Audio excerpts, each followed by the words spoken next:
শরৎপুর রাজ্যের মহারাজ শুভ্রকুমার ছিলেন এক সৎ ও প্রজাবাৎসল রাজা। প্রজাদের সুখ সুবিধার দিকে তিনি সবসময় তৎপর থাকতেন। মহারাজের সবচেয়ে প্রিয় ও আদরের ছিল তার একমাত্র কন্যা 10 বছরের মুক্তমালা। মুক্তমালাকে মহারাজ চোখে হারাতেন।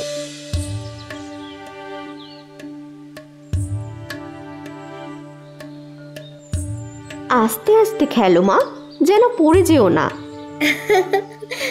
না না মা, কিচ্ছু হবে না আমায়।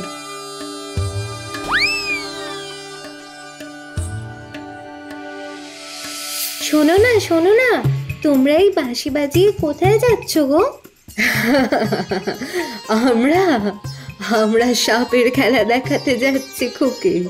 আর এটা বাঁশি নয়, এটাকে বিন বলে। মা, সাপের খেলা? সে আবার কেমন খেলা গো? আচ্ছা, এই ঝুড়ির মধ্যে বুঝি সাপ আছে? হ্যাঁ গো খোকুমনি, এটার ভিতরে বড় বড় সাপ আছে। সেই সাপের খেলা দেখাতেই তো যাচ্ছি। তুমি দেখবে খেলা? তোর সাহস তো কম নয় বেদেনি। রাজকুমারীকে একা পেয়ে কি জাদু মন্ত্র করছিলি? হ্যাঁ, আরে রানীমা, আপনি? পেন নাম হই রানীমা, পেন নাম হই। আমি জানতাম না এটা রাজকুমারী। আর কসম করে বলছি, আমি কিছু করিনি। হ্যাঁ মা, এই মাসিটা না খুব ভালো। মাসিটা বলেছে আমায় সাপের খেলা দেখাবে। কি মজা, আমি সাপের খেলা দেখবো। কি মজা, সাপের খেলা দেখবো আমি। মুক্তা, একদম চুপ করো। দিন দিন তুমি খুব অবাধ্য হয়ে যাচ্ছ। তোমায় কতবার বলেছি তুমি রাজকুমারী, উল্টোপাল্টা লোকের সাথে কথা বলবে না। রানীমা, ও ছেলে মানুষ, ওকে বকাবকি করবেন না। ওর কোনো দোষ নেই রানীমা। হ্যাঁ, ঠিক বলেছ। দোষ তো তোমাদের মতো ছোট জাতের। রাজকুমারী দেখলো, অমনি লোভে জিভ বেরিয়ে গেল না? কোন সাহসে তুমি ওর সাথে কথা বলো? ইতর জাত কোথাকার। রানীমা, আমরা নিজেরা খেটে খাই, বিনা অপরাধে আমাদের অপমান করছেন আপনি। তোমার ভাগ্য ভালো যে শুধু মুখে কথা বলছি। মহারাজকে বলে তোমাদের শাস্তি দিইনি, সেই জন্য ভগবানকে ধন্যবাদ দাও। মুক্তা, চলে এসো, নোংরা ছোট জাত।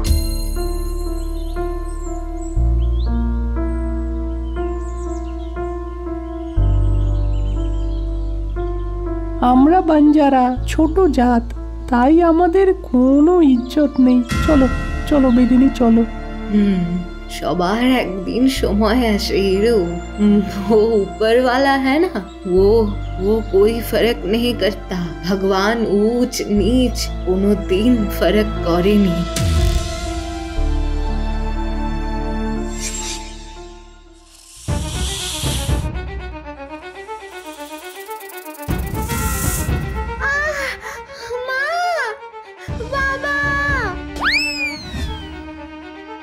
মুক্তা, মা মুক্তা, চোখ খোল মা। তুই চোখ খোল মা। মন্ত্রী, এক্ষুনি রাজবৈদ্যকে ডাকো। মুক্তা, মুক্তা। মহারাজ, আমার মুক্তা। মহারাজ, কিছু করুন। ও যে নিঃশ্বাস নিচ্ছে না, কিছু করুন মহারাজ, কিছু করুন।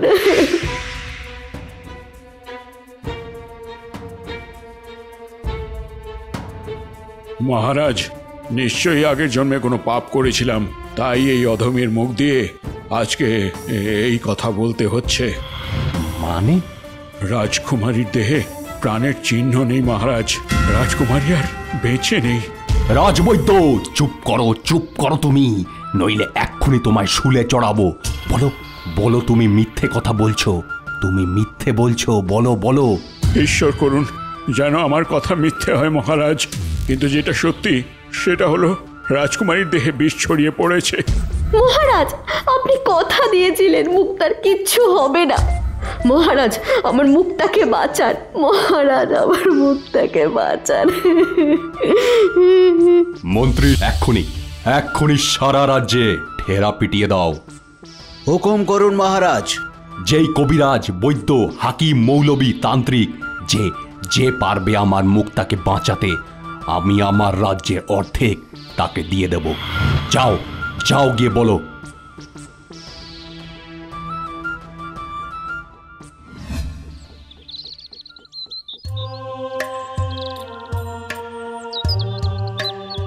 মহারাজের আদেশে সারা রাজ্যে ঢেরা পিটিয়ে দেওয়া হলো, কিন্তু মৃত কন্যার দেহে প্রাণের সঞ্চার কিভাবে ঘটবে এটা ভেবে সকলে চমকে উঠল। অন্যদিকে মুক্তমালার দেহ তখন নীল হয়ে উঠেছে।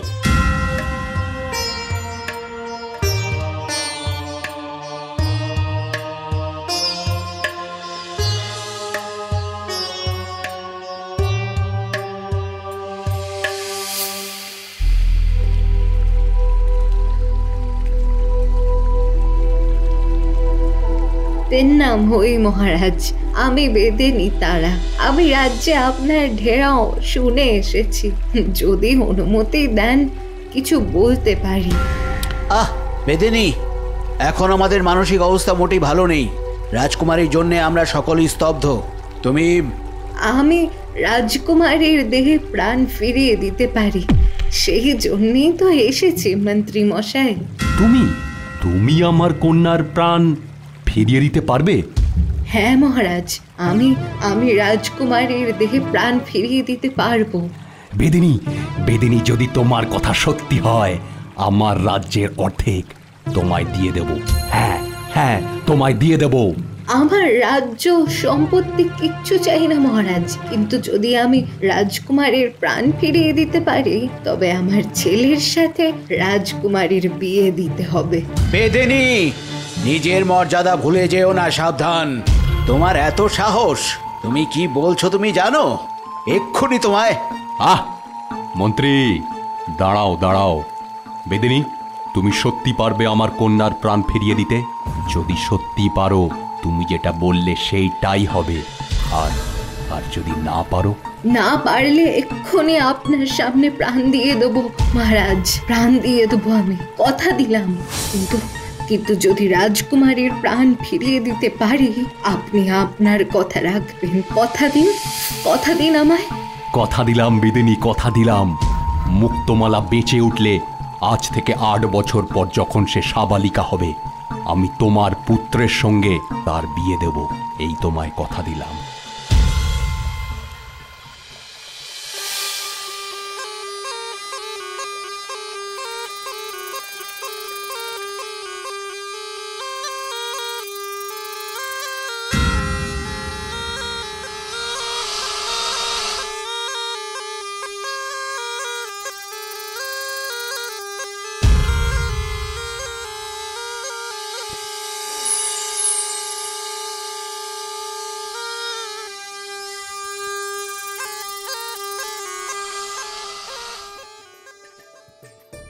মা, বাবা।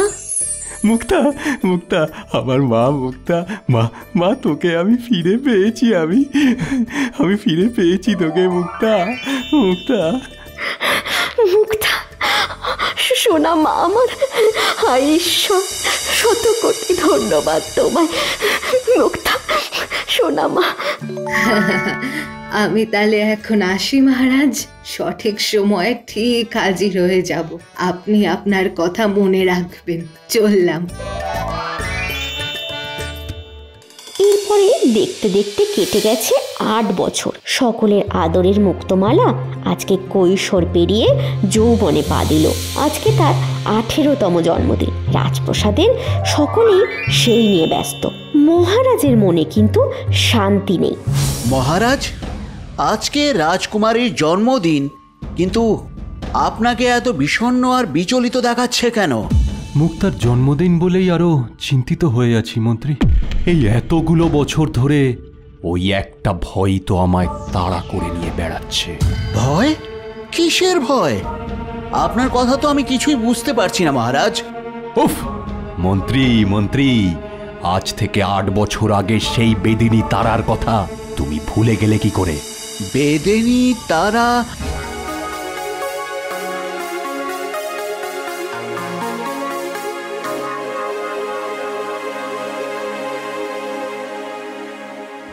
মানে যে সাপের বিষ থেকে রাজকুমারীর প্রাণ ফিরিয়ে দিয়েছিল সে?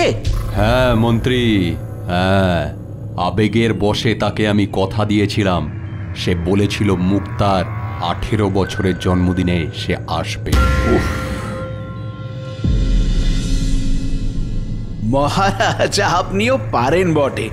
সেই কবেকার কোন বেদেনি, সে এতদিন পরে আসবেই বা কেন? আর এলেই যে তার কথা আপনি মানবেন, তারও বা কি মানে? কিন্তু আমি মহারাজ, আমি যে তার ছেলের সাথে মুক্তার বিয়ের প্রতিশ্রুতি দিয়েছিলাম। এক সামান্য বেদেনির কথা রাখার দায়িত্ব আপনার নয় মহারাজ। আর আমার তো মনে হয় এতদিনে সে আর বেঁচেও নেই। তাই ফের নাম হই মহারাজ, আমায় চিনতে পারছেন তো? হ্যাঁ, এতদিন পরে হঠাৎ? 8 বছর আগের কথা আপনার মনে আছে নিশ্চয়ই মহারাজ, রাজকুমারীর সাথে বিয়ের জন্য। বেদিনী, পাগলের প্রলাপ বন্ধ করো। হ্যাঁ হ্যাঁ, মানছি তখন তুমি আমার কন্যাকে বাঁচিয়েছিলে, কিন্তু তাই বলে এক বেদিনীর পুত্রের সঙ্গে রাজকুমারীর বিয়ে? না, এ অসম্ভব। কিন্তু আপনি তো কথা দিয়েছিলেন মহারাজ। মানি না সেসব আমি। কোথায় আমার রাজকন্যা মুক্তমালা, রাজপ্রাসাদের সুখ স্বাচ্ছন্দ্য সুযোগ সুবিধাতে বড় হবা মেয়ে? আর কোথায় তোমার বস্তির বেদিনীর পুত্র? অসম্ভব, হে অসম্ভব। যখন রাজকুমারীর প্রাণ বাঁচানোর কথা ছিল, আপনার এসব মনে হয়নি, কিন্তু আজ কথা রাখবার সময়। বেশ বেশ, ভালো। হ্যাঁ হ্যাঁ, এখন মনে হচ্ছে, আর এখনই বলছি, আমার কন্যার প্রতি স্নেহের সুযোগ নিয়ে তুমি উল্টোপাল্টা আবদার করবে, আর সেটা আমায় রাখতে হবে। মহারাজ, আমরা বেদে ছোট জাত, আর তাই মহারানী আমায় যা ইচ্ছে বলে অপমান করেছিলেন, তাও রাজকুমারীর প্রাণ রক্ষা করেছিলাম আমি। হ্যাঁ হ্যাঁ, করেছিলে। তার জন্য ধন সম্পদ ঐশ্বর্য যা খুশি তুমি চাইতে পারতে, কিন্তু তোমার এত বড় সাহস! আর কথা নয় বেদিনী, যাও যাও, বেরিয়ে যাও এখান থেকে। আপনি এটা ঠিক করলেন না মহারাজ। যেই রাজকুমারীর প্রাণ আমি ফিরিয়ে দিতে পারি, সেটা কিন্তু কেড়ে নিতেও পারি। তুমি কি আমায় ভয় দেখাচ্ছ? না না না মহারাজ, না, কারোর ক্ষতি করা আমার উদ্দেশ্য নয়। কিন্তু একটা কথা আপনাকে আজ বলে গেলাম, রাজকুমারী আমার পুত্রবধূ হবে। হ্যাঁ হ্যাঁ, হবেই। আর এই কথা আমি রাখবো।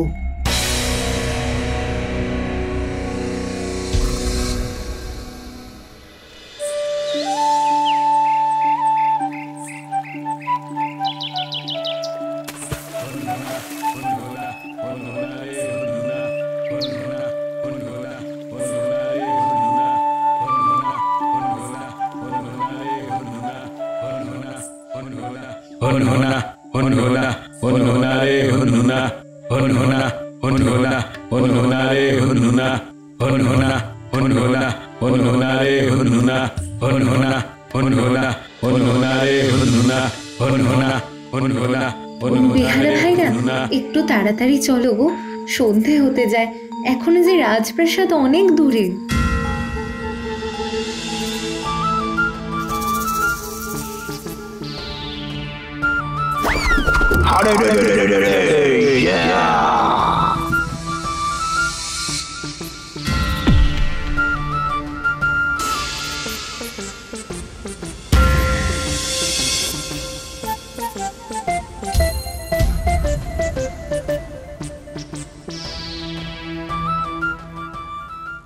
এই নে ভীম, এ দেখি লাঠি নিয়ে যুদ্ধ করতে এসেছে।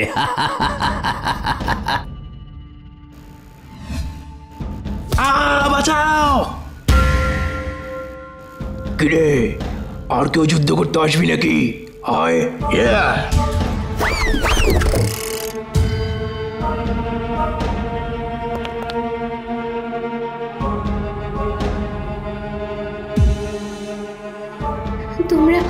তোমরা ছেড়ে দাও ভাই, আমায় দয়া করো।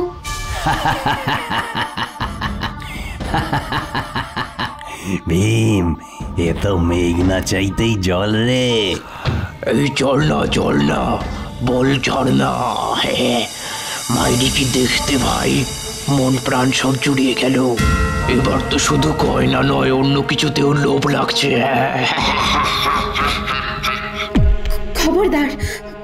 খবরদার বলছি, এক পাও এগোবে না। আমার বাবা জানলে তোমাদের জ্যান্ত জ্বালিয়ে দেবে। না না না, বাঁচাও বাঁচাও। এখানে কেউ বাঁচানোর নেই সুন্দরী, এসো এসো এসো এসো।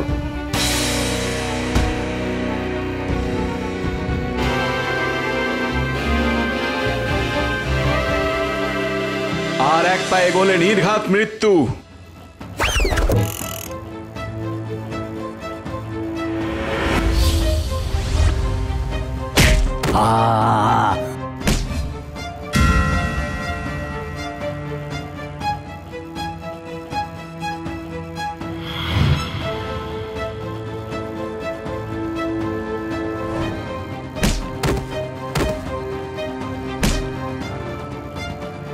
জঙ্গলের মধ্যে একলা মেয়েটাকে পেয়ে খুব ক্ষমতা দেখাচ্ছিলিস, তাই না? এখন কি হলো? এক ঘায়ে এই হাল। ভীম, চল পালা, আর কিছুক্ষণ থাকলে আমাদের ভর্তা বানিয়ে দেবে। পালা পালা পালা।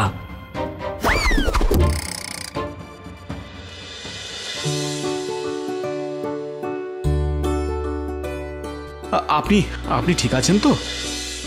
আমি আমি একদম ঠিক আছে। আর আর সেটা শুধুমাত্র আপনার জন্য। ধন্যবাদ শব্দটা সত্যি খুব ছোট মনে হচ্ছে। আপনি না থাকলে। আরে এটা তো আমার কর্তব্য। আমি পাশের ঝোপেই সাপ ধরছিলাম, হঠাৎই আপনার চিৎকার শুনে ছুটে এলাম। সাপ ধরেছিলেন? মানে আপনি? মানে আমি জাতে বেদে, আমার নাম বিজু। সাপ ধরে সেই নিয়েই আমাদের কারবার। আপনি মানে আপনাকে দেখে তো রাজবাড়ির সদস্য মনে হচ্ছে। ঠিকই ধরেছেন, আমি রাজকুমারী মুক্তমালা।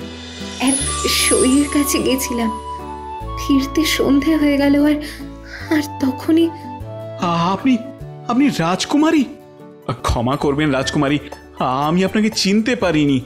কি সর্বনাশ! আপনার উপর ডাকাতরা। কি করব বলুন? আমার রক্ষীরা ডাকাতের ভয়ে আমাকে ছেড়েই পালিয়ে গেল। এরকম ভীতরক্ষী নিয়ে আর বেরোবেন না জানো। চলুন, আমি আপনাকে রাজপ্রাসাদে পৌঁছে দিচ্ছি।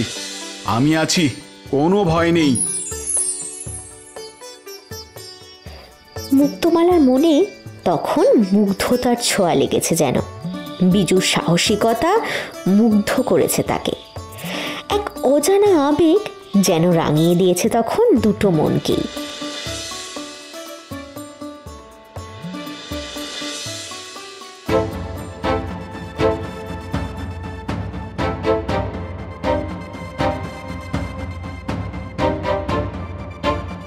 মন্ত্রী, মন্ত্রী, ওই বেহারাদের সকলকে তুমি শুলে চড়াও। আমার মুক্তাকে এই ডাকাতের কাছে ফেলে ওরা কি করে পালিয়ে এলো?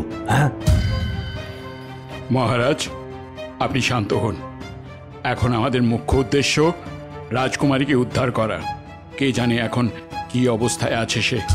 সৈন্য সামন্ত যা লাগে সকলকে পাঠাও, কিন্তু আমার মুক্তাকে নিয়ে এসো। আমি একবার তাকে হারাতে ফিরে পেয়েছি। আর না। শান্ত হন মহারাজ, রাজকুমারীর কিছু হবে না। ভগবান তাকে আগের বার বাঁচিয়েছিলেন, উনি এবারেও তার সাথে কিছু খারাপ হতে দেবেন না। মন্ত্রী, যেই বেদিনী মুক্তার প্রাণ বাঁচিয়েছিল, আমি তো তাকে কোনো সম্মান দিইনি। তার অভিশাপেই আমার মুক্তার এরকম হলো না তো? বাবা, বাবা, আমি এসে গেছি বাবা, এই দেখো। মুক্তা, আমার মা, আমার প্রাণ, কোথায় ছিলি মা রে তুই? ওই বেহারারা এসে ডাকাতের কথা বলতেই আমি সত্যি হয়তো আজকে আমি আর বেঁচে ফিরতাম না বাবা, যদি না ইনি থাকতেন। ইনি আমার প্রাণ রক্ষা করেছেন। তুমি আমার মুক্তার প্রাণ বাঁচিয়েছ।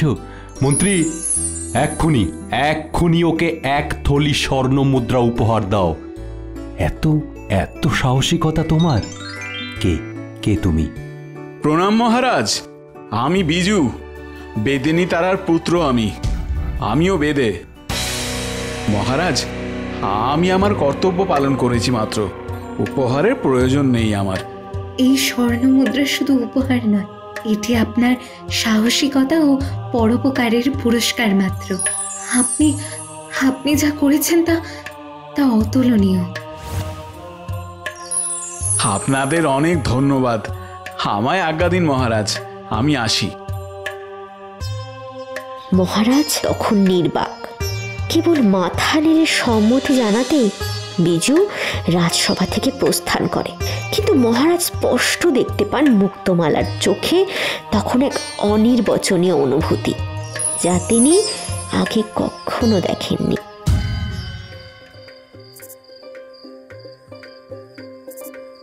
মুক্তমালা রাজকুমারী হয়েও কতটা বিনয়ী আর সরল! আমার মতো অতি সাধারণ বেদেখেও সে। বিজুর মন তখন কেবলই মুক্তমালার ভাবনায় বিভোর। মুক্তমালার কথা ভাবতে ভাবতেই হঠাৎ পথে একটা কিছু চকচক করতে দেখে বিজু থমকে দাঁড়ালো। মাটিতে তাকিয়ে দেখলো সেখানে একটি হীরের আংটি পড়ে রয়েছে। নিমেষে বিজুর মনে পড়ে যায় এখানেই ডাকাত দল মুক্তমালাকে আক্রমণ করেছিল। এটা তো মুক্তমালার আংটি। হ্যাঁ, কিন্তু এটা তাকে ফিরিয়ে দিতে হবে। হ্যাঁ, এক্ষুনি যাই, এক্ষুনি।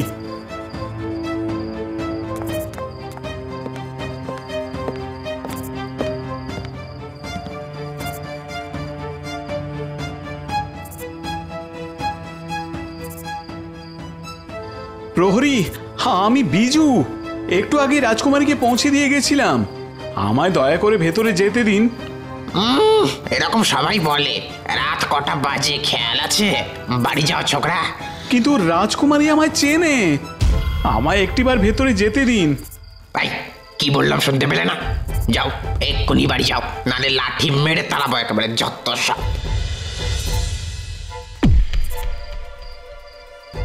আংটিটা তো আমি মুক্তমালাকে দিয়েই যাব, আর সেটা যেভাবেই হোক। ঠিক আছে, সামনের পথে না হলে পেছনের পথেই হোক।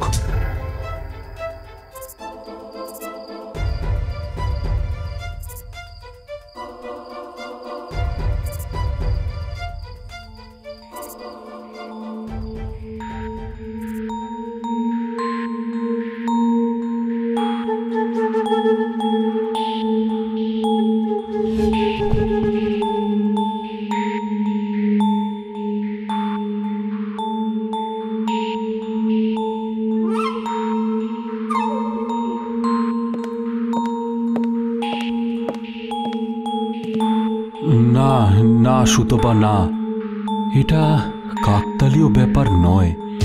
যেই বেদিনীর পুত্রের সাথে মুক্তমালার বিয়ের প্রতিশ্রুতি দিয়েছিলাম, আজকে সেই তার প্রাণ বাঁচালো। মহারাজ, আপনি কি বলছেন? এটা অত্যন্ত স্বাভাবিক ব্যাপার। বেদিনীর পুত্র জঙ্গলে ছিল, তাই হয়তো। না না সুতপা, না, ব্যাপারটা অতটা স্বাভাবিক নয়।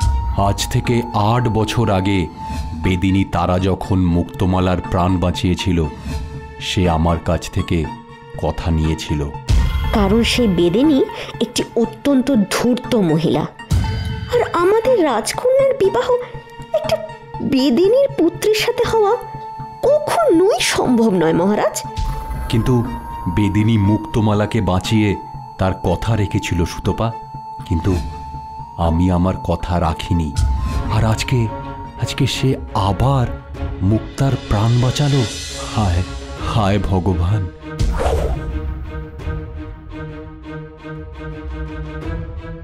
রাজকুমারী, রাজকুমারী, আমি বিজু। বিজু, তুমি মানে আপনি এখানে এই সময়? কি হয়েছে? অনেক কিছু হয়েছে রাজকুমারী। তার আগে এই যে আপনার এই আংটিটা ওই জঙ্গলে পড়ে গেছিল, এই নিন।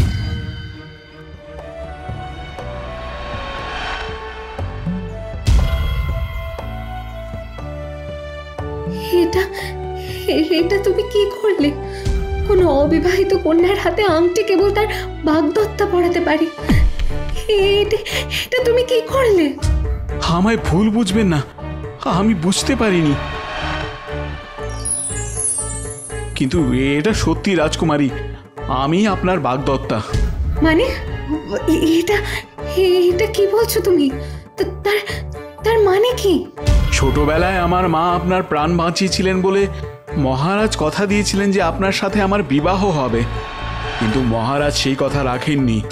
হ্যাঁ, আমি আমি জানি ছোটবেলায় একজন বেদিনী আমার প্রাণ বাঁচিয়েছিল, কিন্তু এইসব তো আমি কিছুই জানতাম না। মুক্তা, তোর ঘরে সেই বেদেটা? এত বড় সাহস তোর! সেপাই, সৈন্য, কে কোথায় আছো? এক্ষুনি এক্ষুনি বন্দি করো একে, এক্ষুনি।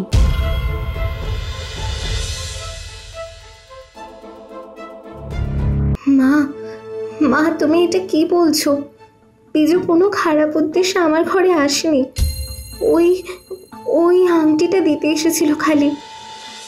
হ্যাঁ রানীমা, রাজকুমারীর এই আংটিটা জঙ্গলের মধ্যে পড়েছিল। আমি সেপাইদের অনেক অনুরোধ করলাম, কিন্তু ওরা আমায় ঢুকতে দিল না, তাই। আর তাই তুই চোরের মতো প্রাচীর টপকে রাজকন্যার ঘরে ঢুকে এলি। তোর কি মনে হয় রে, কেবল তুই চালাক? আমি আমি সত্যি বলছি রানীমা, আমার কোনো খারাপ উদ্দেশ্য ছিল না, বিশ্বাস করুন। আমি শুধু আংটিটা দিতে এসেছিলাম। ছোট লোক, ইতর, বড়ের জাত, বলেছিলাম না? এই এই সেপাই, এক্ষুনি এসো। কালকে সকালের আলো যেন আর ও না দেখে। ওকে খাদের নিচে ছুঁড়ে ফেলে এসো এক্ষুনি। মা, মা তুমি এটা কি করছো? মা, বিজু বিজু নিরপরাধ। বাবা, বাবা তুমি কিছু বলো না মাকে। ওকে ছেড়ে দাও, ওকে ছেড়ে দাও মা। সৈন্যরা, এক্ষুনি নিয়ে যাও এই বেদেটাকে, মেরে ফেলে দেবে কে। চিল শকুনে যেন ছিঁড়ে খায় ওর মৃতদেহ। আর এরা বোঝে বামন হয়ে চাঁদে হাত দেওয়ার চেষ্টা করলে কি হয়। আর রানীমা, আমি নির্দোষ, দয়া করুন আমায়। আর রানীমা, আমি নির্দোষ।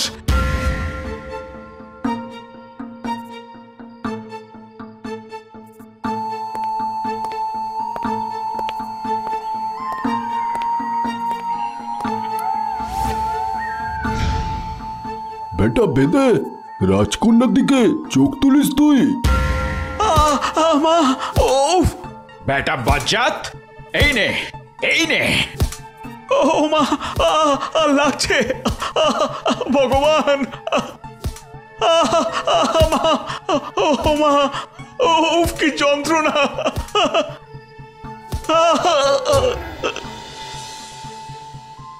এই বেটা মরে গেছে মনে হয়, আর সাড়া দিচ্ছে না। জামার খেয়েছে, আর কি প্রাণ থাকে?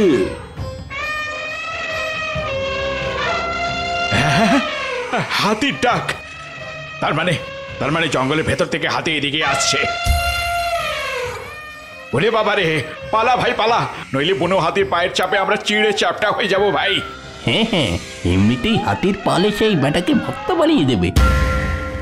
আর ভেবে কাজ নেই, পালা পালা।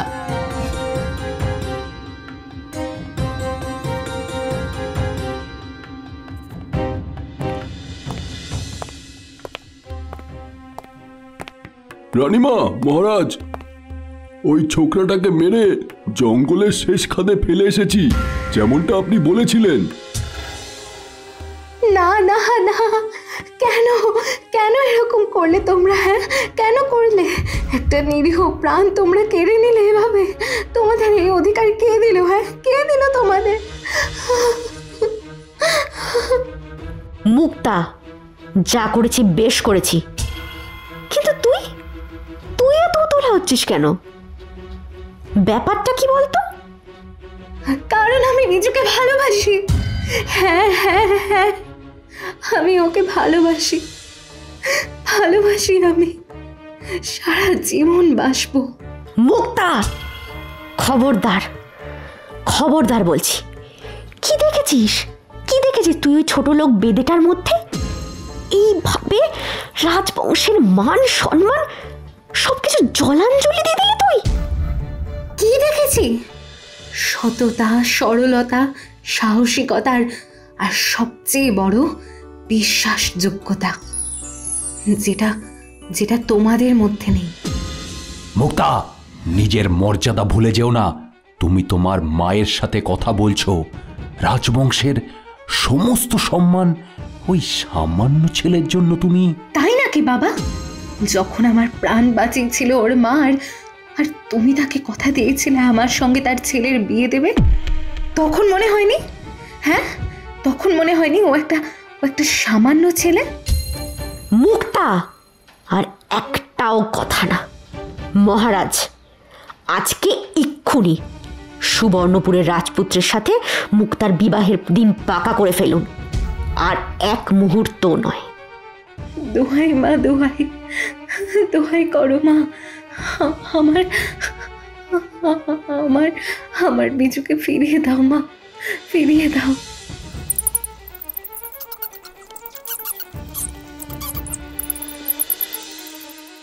সুতপা, এটা তুমি কি করলে?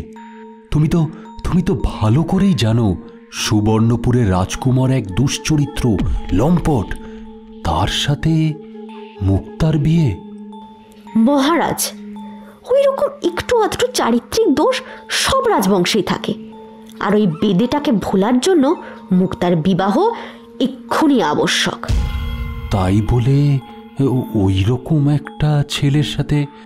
না না না না না সুতপা, এটা মুক্তার প্রতি অন্যায় হবে। মহারাজ, আমি যেটা বলেছি আপনি সেটাই করুন। যত তাড়াতাড়ি সম্ভব বিবাহের দিন স্থির করুন। আমি আয়োজন করতে বলছি।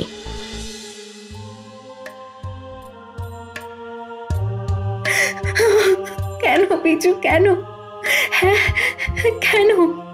ছেড়ে যখন যাবে তাহলে কেন এসেছিলে আমার জীবনে? কেন নিজের বাগদত্তা খুলিয়ে আংটি পরিয়ে? কেন কেন কেন? এরপর কেটে গেছে প্রায় 20 দিন। আজকে সারা রাজ্যে অত্যন্ত খুশির দিন, কারণ আজকে সুবর্ণপুরের রাজকুমারের সাথে রাজকুমারী মুক্তমালার বিবাহ। রাজ্যের সকল প্রজা আজ আমন্ত্রিত। বিশাল বাজনা আর বরযাত্রীর সঙ্গে উপস্থিত হলেন রাজকুমার।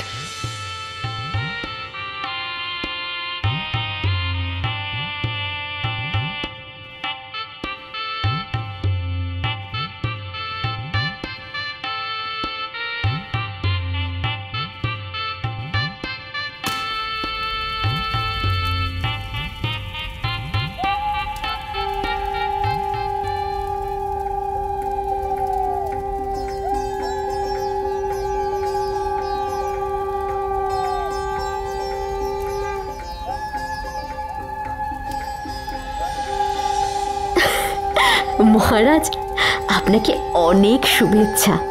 এক রাজকুমারের সাথেই মুক্তমালার বিবাহ তাহলে সম্পন্ন হলো।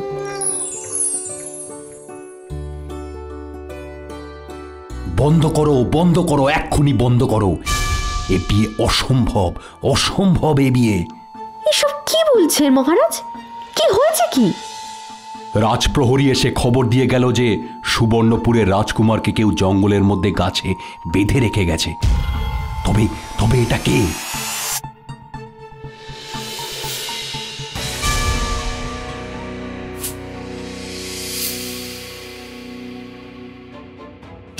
এটা আমি শ্বশুর মশাই। আমায় চিনতে পারছেন না? আমি বিজু, আপনার নতুন জামাই। প্রণাম শাশুড়ি মা। তো তুমি তো কি করে?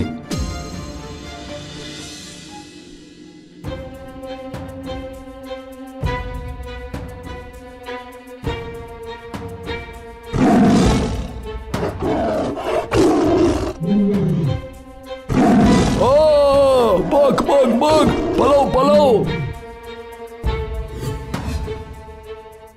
এই আমায় একলা রেখে তোমরা কোথায় পালাচ্ছ? এই তোমরা কোথায় যাচ্ছ? থামো।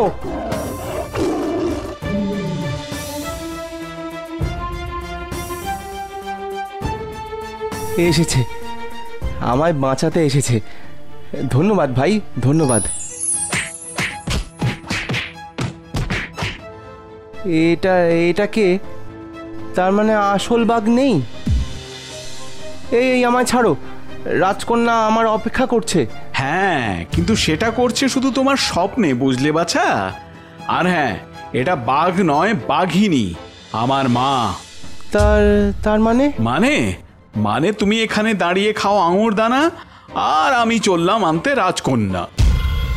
তোর এত সাহস, তুই ছলনা করে আমার মেয়ের সাথে বিয়ের মণ্ডপে বসলি? তোকে আমি বিয়ের মণ্ডপে শুধু বসিনি রানীমা, অগ্নিকে সাক্ষী রেখে আপনাদের সকলের আশীর্বাদ নিয়ে মুক্তমালাকে বিয়ে করেছি।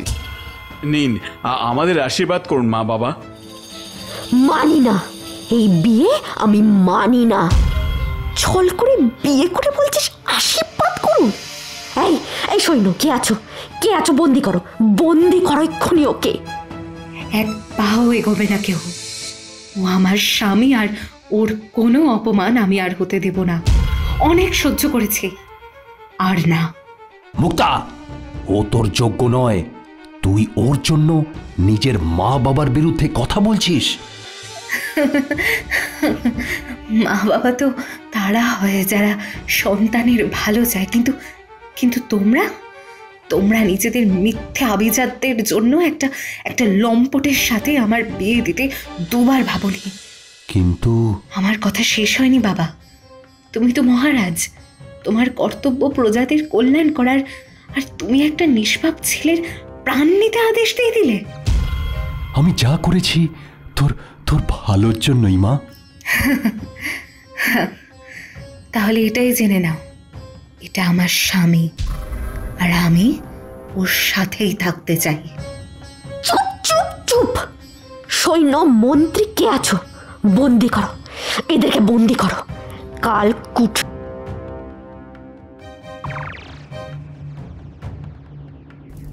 মুক্তা, উঠে এসো, পালাতে হবে।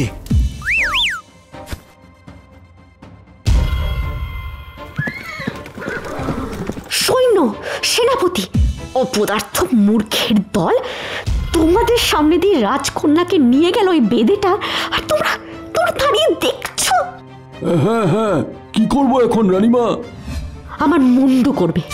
এক্ষুনি এক্ষুনি পিছনে যাও, ওদের যেখান থেকে পারো ওদের ধরে আনো, যাও। যত সৈন্য সামন্ত যা লাগে নাও, কিন্তু কিন্তু আমার মেয়েকে ফিরিয়ে আনো। যাও যাও যাও যাও।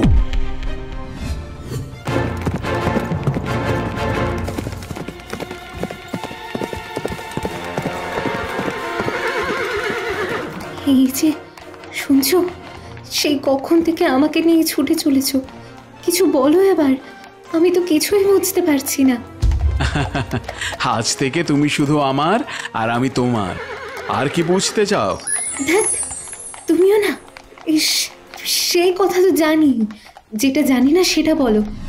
মায়ের আদেশে সৈন্যরা তোমায় খাদে ফেলে দিয়েছিল। আমি তো ভেবেছিলাম আমি মরেই গেছি, আর ওই লম্পটটাকেই তোমার স্বামী রূপে বরণ করতে হবে, তাই তো? চুপ করো, ওরকম অকথা কুকথা বলতে নেই। কিন্তু কিন্তু তুমি কি করে প্রাণে বাঁচলে? মায়ের আশীর্বাদ থাকলে স্বয়ং যমরাজও নিয়ে যেতে পারেন না। সেদিন যখন আমি মুমূর্ষুর মতো পড়েছিলাম, তখন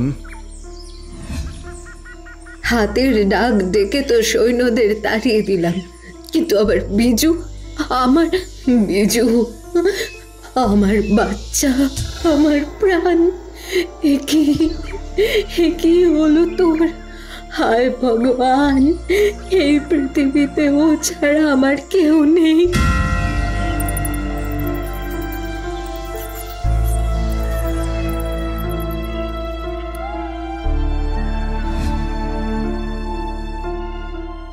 দেখো বেদিনী, আমি আমার সব বিদ্যা দিয়ে তোমার ছেলের চিকিৎসা করেছি। এবার সবকিছু ওপরওয়ালার হাতে। হে ঈশ্বর, তুমি রক্ষাকর্তা। আমার ছেলেটা নির্দোষ। জীবনে যদি কোনো পুণ্য করে থাকি, সেই দিয়ে আমার ছেলেটাকে বাঁচিয়ে দাও, বাঁচিয়ে দাও।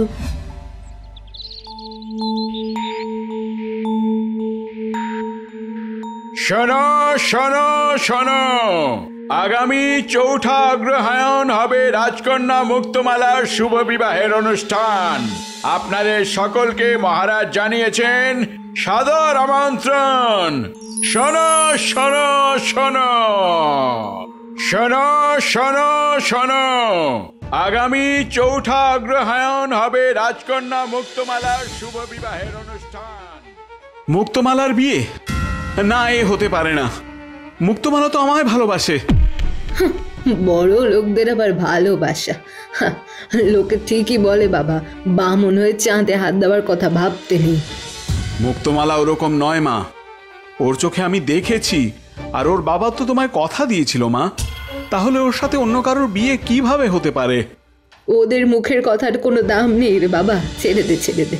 তোকে যে নৃশংসভাবে ওরা হত্যা করার চেষ্টা করেছিল, ওরা ওরা সব পারে, সব।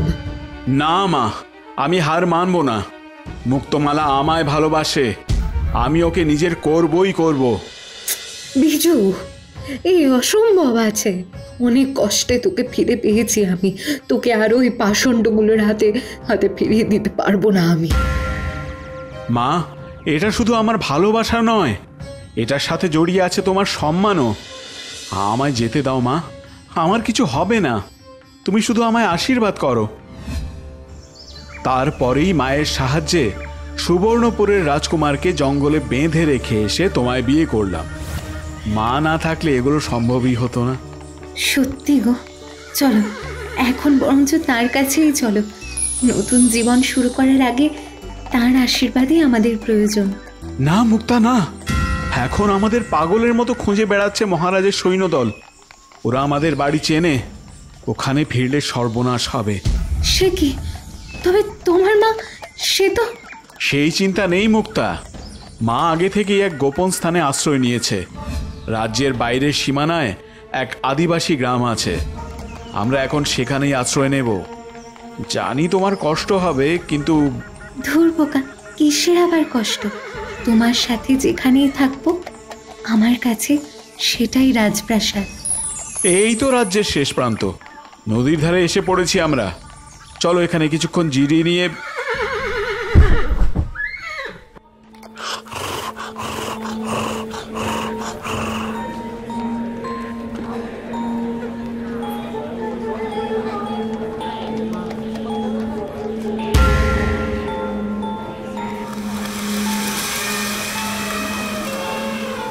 মুক্তা, এ কি? রাজ্যের প্রান্তে এই যে প্রকাণ্ড সৈন্যদল, কিন্তু কেন? এই বিশাল সৈন্যদল আমাদের রাজ্যের সৈন্যদল নয়। এদের পতাকা, নিশান সব ভিন্ন। তার মানে 5 দিন ধরে যাত্রা করে শরীরে ক্লান্তি এসে গেছে যেন। আর তো মোটে 2 দিনের কাজ। শরৎপুরের মহারাজের সব সৈন্য এখন তার মেয়ে আর জামাইকে খুঁজতেই ব্যস্ত। আমাদের মহারাজ আক্রমণ করার জন্যে সত্যিই দারুণ সময় নির্বাচন করেছেন। হ্যাঁ হ্যাঁ, হক কথা। শরৎপুরের মহারাজ এখন মেয়ের চিন্তায় বিভোর। এই তো সুযোগ। অতর্কিত আক্রমণে শরৎপুরের সেনা নিমেষেই পরাস্ত হবে, আর ব্যাস। হ্যাঁ, আর এই আক্রমণের খবর কাকপক্ষীতেও টের পাইনি। সত্যি আমাদের মহারাজ অত্যন্ত বিচক্ষণ মানুষ। নে এবার চল চল। আর দেরি নয় মুক্তমালা, এক্ষুনি আমাদের মহারাজের কাছে গিয়ে এই খবর দিতে হবে, নইলে সব শেষ হয়ে যাবে। এটা তুমি কি বলছো? রাজপ্রাসাদে ফিরলে সৈন্যরা তোমায় এক নিমেষে মেরে ফেলবে। না না না, আমি এটা হতে দেব না, কখনো না। মুক্তা, এই দেশ, এই রাজ্য আমাদের মাতৃভূমি, আমাদের মা। আর সেই মায়ের জীবন এখন সংকটে। কিন্তু তোমার জীবন... আমার মাতৃভূমিকে রক্ষা করার জন্য যদি আমাকে প্রাণও দিতে হয়, আমি পরোয়া করি না মুক্তা। আচ্ছা, এবার আমি আসি। তবে ঠিক আছে, আমরা দুজনেই যাব একসাথে। না, কোনো কথা নয়। দুজনে যখন একসাথে সব বছর নিয়েছি, একসাথেই পালন করব। চলো।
মহারাজ, মহারাজ এক্ষুনি সৈন্য ডেকে কে বন্দি করুন। শয়তান, বিশ্বাসঘাতক, তোকে আমি। আমায় যা করার করবেন রানীমা, কিন্তু এখন যেটা বলছি সেটা সবচেয়ে গুরুত্বপূর্ণ। মহারাজ বহিঃশত্রু শরৎপুর আক্রমণের পরিকল্পনা করছে। কি কি বলছো তুমি? বহিঃশত্রুর আক্রমণ? কবে, কোথায়, আর তুমি কি করে জানলে এসব? মহারাজ, আপনি ওর কথা বিশ্বাস করছেন? ও মিথ্যে বলছে, আবার ছল করার চেষ্টা করছে। ওকে বন্দি করুন। মা, ও আমার স্বামী, ভদ্রভাবে কথা বলো ওর সাথে। ও নিজের প্রাণের চিন্তা না করে রাজ্যকে বাঁচানোর জন্য এখানে এলো, আর তোমরা?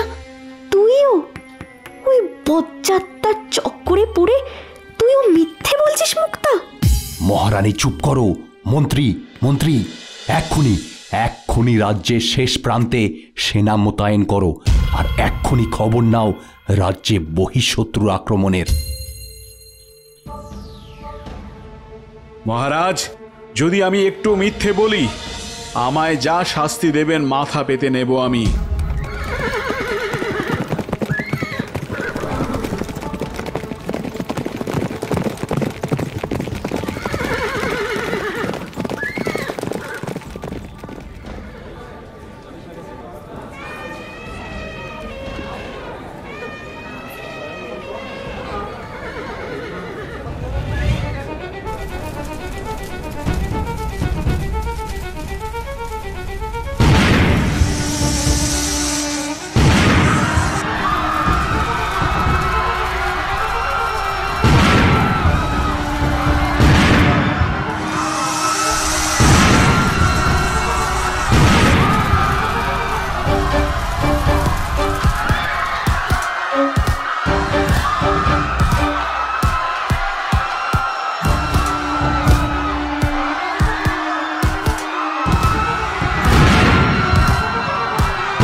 পরদিন সকালেই অন্য রাজ্যের সমস্ত পরিকল্পনা বানচাল করে শরৎপুরের সেনারা নিজেদের রাজ্যকে সুরক্ষিত রাখতে সফল হলো।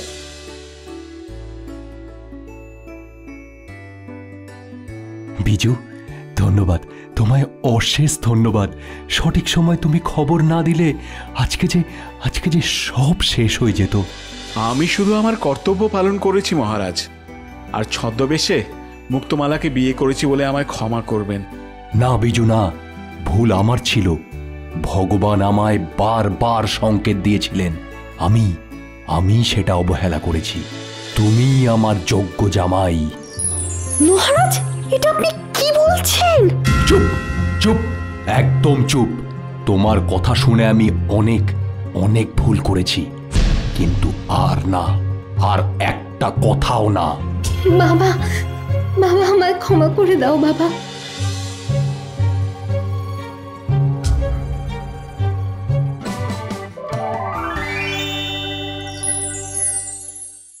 শরৎপুর রাজ্যে আজকে খুশির হাওয়া বইছে। রাজ্যের অধিবাসীদের আনন্দের ঠিকানা নেই, কারণ প্রথমবার তাদেরই মধ্যে থেকে একজন সাধারণ নাগরিক মহারাজ হতে চলেছে। মহারাজ শুভ্রকুমার তার জামাই বিজুকে আজকে মহারাজের পদে অভিষিক্ত করতে চলেছে। তাই রাজ্যে বিশাল অনুষ্ঠান হচ্ছে। তার মানে একজন যোগ্য রাজার যেই গুণগুলো দরকার, সততা, সাহসিকতা, বিচক্ষণতা, আর সবচেয়ে বড় দেশপ্রেম, আর বিজুর মধ্যে এই সব গুণই বর্তমান। বিজু বিজু বিজু, উন্মাদ হয়ে গেছেন আপনি। আপনার যা ইচ্ছে আপনি তাই করুন, কিন্তু আমি বিজুকে না কখনো মুক্তার স্বামী মানতে পারবো, আর না রাজা। এর কিছু পরেই রাজজ্যোতিষীর উপদেশ মতো শুভক্ষণ দেখে বিজুর রাজ্যাভিষেক সম্পন্ন হয়।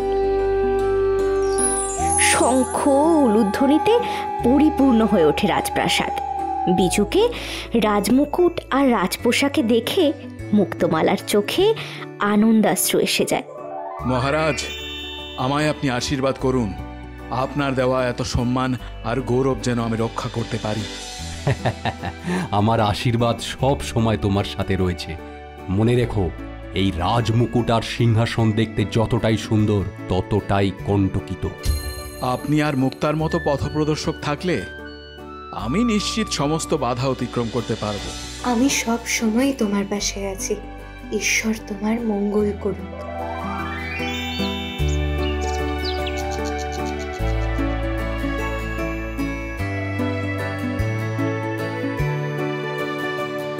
মহারাজ, আপনার রাজ্যাভিষেক হতেই মহারাজ শুভ্রকুমার দেশ ভ্রমণে বেরিয়ে গেছেন। তার বক্তব্য, এবার তিনি অবসর উপভোগ করতে চান। তা বেশ তো, এতদিন কেবল দায়িত্ব পালন করতে গিয়ে তিনি নিজের শখ আহ্লাদ সব ভুলেছিলেন। এখন তার এই অবসর যাপন খুবই প্রয়োজন। মহারাজ, এই ব্যক্তি আপনার সঙ্গে দেখা করার জন্য সেই সকাল থেকে অপেক্ষা করছিল। এর নাকি বিশেষ ক্ষমতা রয়েছে। প্রণাম মহারাজ, আমি সুকণ্ঠ। আমি ভিনদেশী। বহু দেশ ঘুরে আমি এই রাজ্যে এসেছি মহারাজ। খুব ভালো। তা কি বিশেষ ক্ষমতা আছে তোমার, যার জন্য তুমি আমার সাথে দেখা করতে চাও? মহারাজ, আমি বিশেষ শব্দ বা শিসের মাধ্যমে ঘোড়া, হাতি বা অন্যান্য পশুর সাথে কথা বলতে পারি, আর ওরাও সহজেই আমার ভাষা বুঝতে পারে। কি? সে আবার হয় নাকি? চলো তো দেখি ঘোড়াশালে, দেখি তোমার আশ্চর্য ক্ষমতা।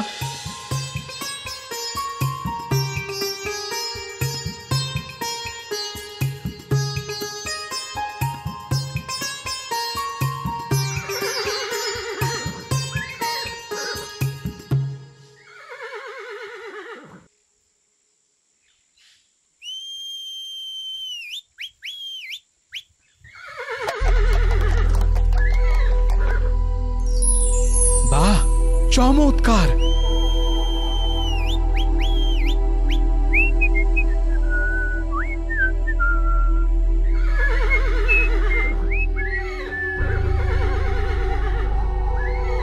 দারুণ, অভূতপূর্ব, সত্যি অনবদ্য তোমার প্রতিভা। কিন্তু তোমার এই ক্ষমতা আমার কি কাজে লাগবে? মহারাজ, আমি যেই সুর বা শিসের মাধ্যমে প্রাণীদের সাথে কথা বলি বা তাদের আদেশ দিই, সেটা কারো পক্ষে বোঝা সম্ভব নয় মহারাজ। আর যুদ্ধের সময় এটাই সবচেয়ে বড় উপযোগী হয়। তার মানে তুমি বলছো যে যুদ্ধের সময় এই শীষ বা সুরের মাধ্যমে পশুদের নির্দেশ দিলে তারা সেটা পালন করবে, কিন্তু শত্রুপক্ষ টের পাবে না? একদমই তাই মহারাজ। বাহ, চমৎকার! আজ থেকে তুমি আমার অধীনেই থাকবে, আর এই ঘোড়াশালের দায়িত্ব আমি তোমায় দিলাম।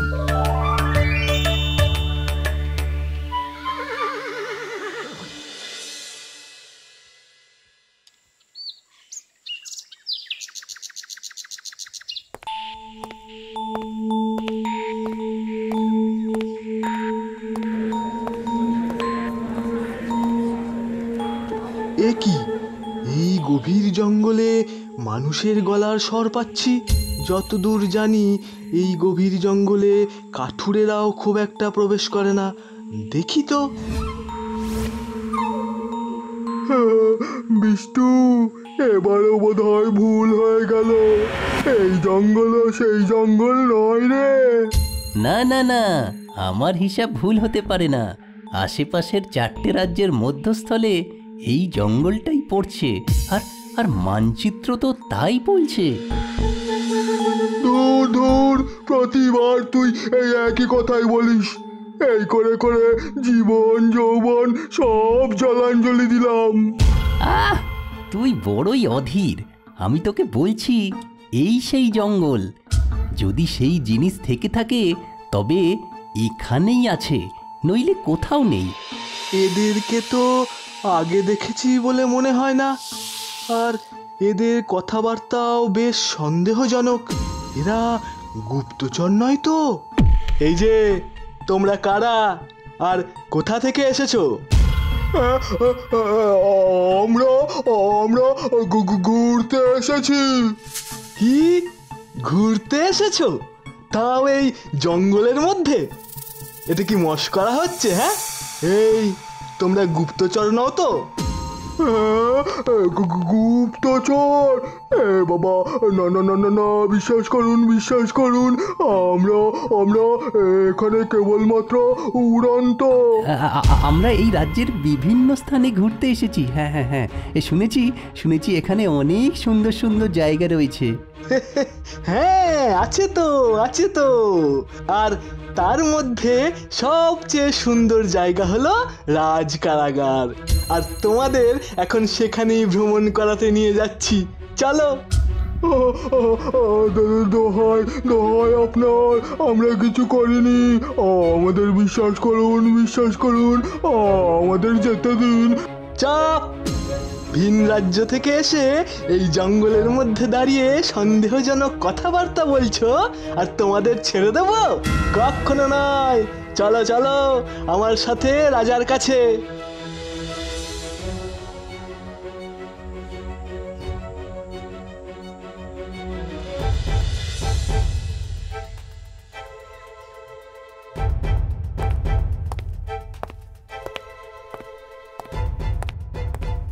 কেষ্টু আর বিষ্টুকে নিয়ে সুকণ্ঠ রাজদরবারে মহারাজের সামনে হাজির করল।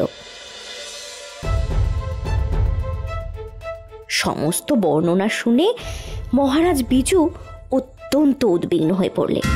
সত্যি করে বলো, কে তোমরা আর কোন রাজ্যের রাজার আদেশে এই রাজ্যে এসে খবর সংগ্রহ করছিলে?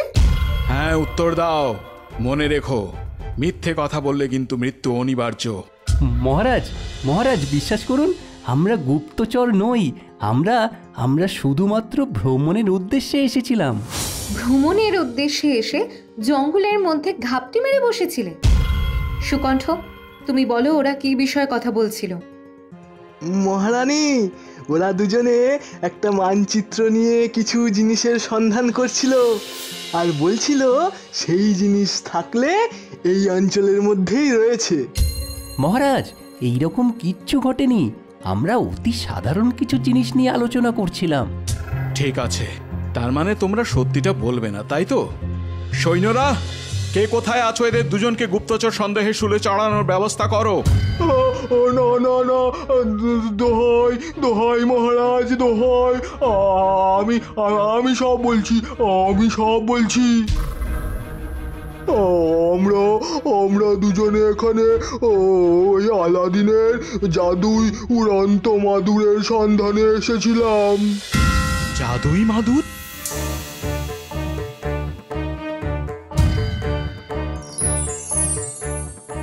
বলছো কি? আলাদিনের জাদুই মাদুর, যেটার সাহায্যে যেখানে ইচ্ছে উড়ে বেড়ানো যায়, সেটা সত্যিই আছে? হ্যাঁ মহারানী, হ্যাঁ। বহু বছর ধরে অনেক পুঁথি পুস্তক ঘেটে শেষে এক আরবি পুস্তক থেকে আমরা জেনেছি সেই জাদুই মাদুর সত্যি আছে, আর সেটা এই অঞ্চলের মধ্যেই। তোমরা সেটার সন্ধানে এসেছো এই রাজ্যে? হ্যাঁ মহারাজ, হ্যাঁ। গত 5 বছর ধরে আমরা বিভিন্ন রাজ্যে ঘুরেছি, কিন্তু বারবার ব্যর্থ হয়েছি। কিন্তু এখন এই রাজ্যে এসে দেখেছি যে মানচিত্র অনুযায়ী সেটি এই অঞ্চলের মধ্যেই রয়েছে। এও কি সম্ভব? আরব্য উপন্যাসের মতো কাল্পনিক জিনিস বাস্তবেও হতে পারে? যদি সেটা সত্যি হয় তবে তো সেটা খুঁজে বের করতেই হবে। হ্যাঁ, বের করতেই হবে। শরৎপুর রাজ্যে আগন্তুক 2 ব্যক্তির কথা শুনে রাজসভার সকলের রাতের ঘুম উড়ে গেল। সকলেই তাদের কথা শুনে বিশ্বাস আর অবিশ্বাসের দোলাচলে ভেসে আছে যেন। মুক্তমালা আর বিজু তখন নিজেদের কক্ষে বসেছিল। মুক্তমালা অন্যমনস্ক হয়ে বলল, আচ্ছা, তোমার কি মনে হয় ওই লোক দুটো সত্যি কথা বলছে? জানি না মুক্তা, সত্যি জানি না। কল্পনা যদি বাস্তবে রূপান্তরিত হয় তখন সেটা বোধ বুদ্ধির বাইরে হয়ে যায়। না, তুমি তুমি ভাবো একবার, যদি যদি সত্যি ওই ওই জাদুই মাদুর পাওয়া যায়, তবে তবে কি চমৎকার হবে বলো? হ্যাঁ, সে আর বলতে। তুমি ভাবো ওই মাদুর পেলে কত ভালো হবে। আমরা দুজনে দেশ বিদেশে ঘুরতে যেতে পারবো, কত মজা হবে বলো না? তুমিও না, তুমি ঘোরার কথা ভাবছো, আর আমি ভাবছি এই মাদুর পেলে রাজকার্যে কত সুবিধা হবে, যুদ্ধের সময় কত উপকার হবে। হ্যাঁ, সে একদম ঠিক বলেছ।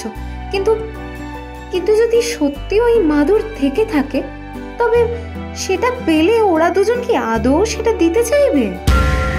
সেটাই তো সুনিশ্চিত করতে হবে মুক্তা। আমি কালই ওদের সাথে কথা বলবো।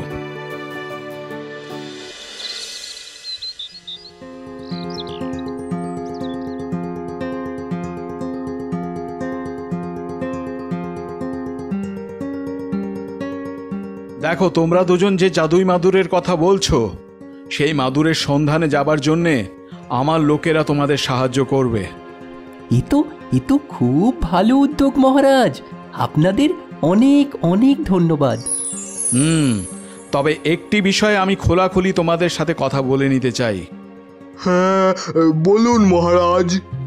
দেখো, তোমাদের কথা মতো ওই জাদুই মাদুর যদি সত্যিই থেকে থাকে, তবে আমার লোকেরা সেটা খুঁজতে তোমাদের সব রকম সাহায্য করবে, ঘোড়া সৈন্য সব রকমভাবে।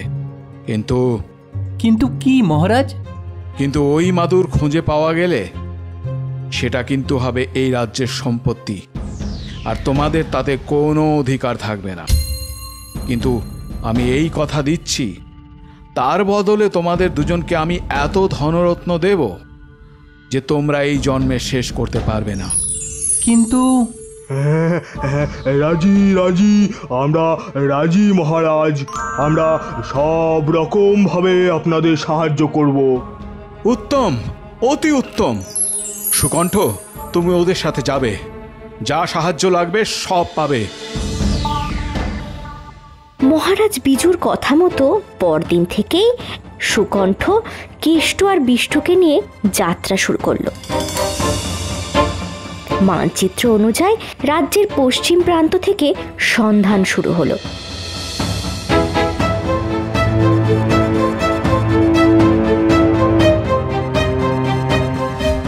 ছোট গুহা, বড় গুহা, নদীর প্রান্তের সমস্ত অঞ্চল একে একে খোঁজা হলো।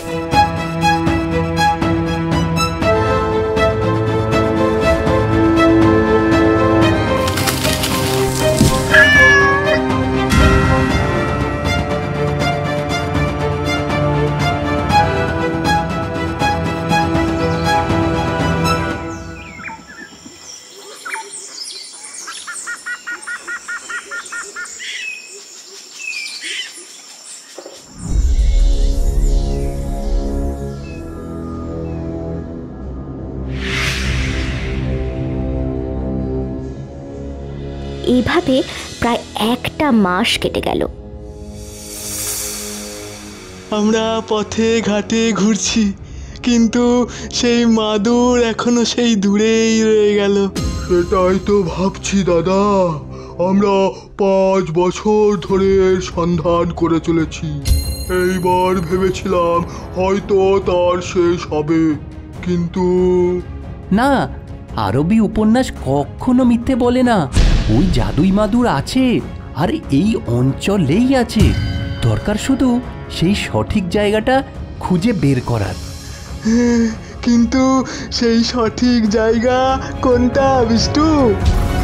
আজ 1 মাস ধরে আমরা মোটামুটি এই অঞ্চলের সব স্থান তন্ন তন্ন করে খুঁজেছি, কিন্তু তার ফল শূন্য। তার মানে এত দিনের এত পরিশ্রম সব কি বৃথা, সব কি পণ্ডশ্রম? হ্যাঁ, আর এখন তো মহারাজও সমস্ত আশা ছেড়ে দিতে শুরু করেছেন। তিনিও ভাবছেন কল্পনা কখনো বাস্তবে হয় না।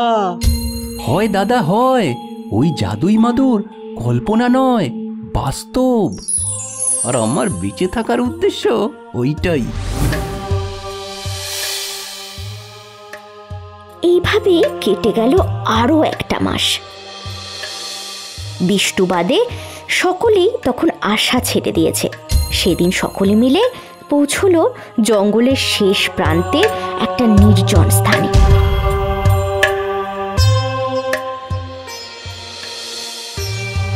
চারিদিক নিস্তব্ধ সেখানে। হ্যাঁ, এই অঞ্চলের সব স্থানই তো দেখা হলো, আর এটাই বা বাকি থাকে কেন?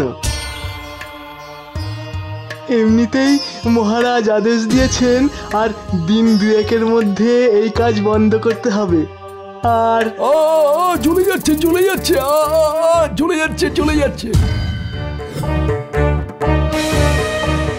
সর্বনাশ! এ যে সাপের কামড়! কেষ্ট, বিষ্টু, তাড়াতাড়ি করো তাড়াতাড়ি করো, একে নিয়ে এক্ষুনি রাজপ্রাসাদে ফিরতে হবে, এক্ষুনি। সুকণ্ঠের ডাকে কিন্তু কেষ্ট বিষ্টু কেউ সাড়া দিল না।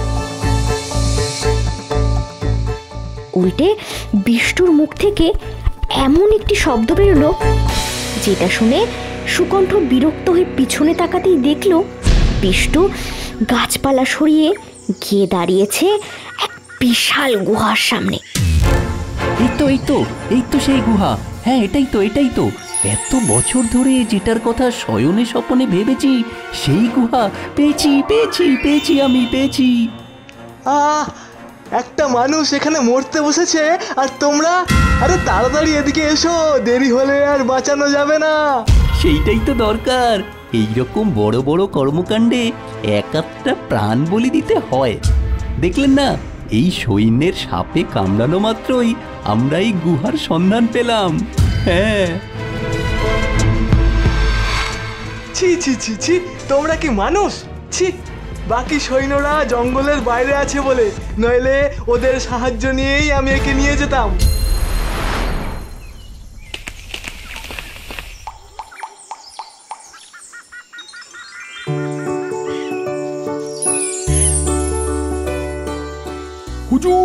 হুজুর আমি ঠিক আছি।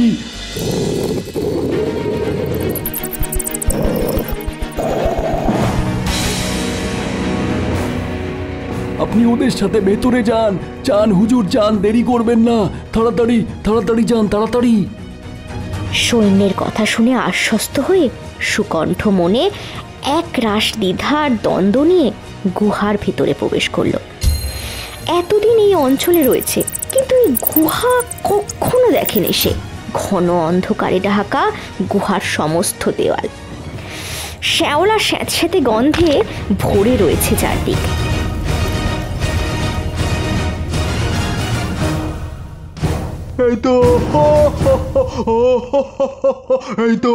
এই তো সেই গুহা দাদা, সেই গুহা যার সন্ধানে আমরা বছরের পর বছর অপেক্ষা করেছি।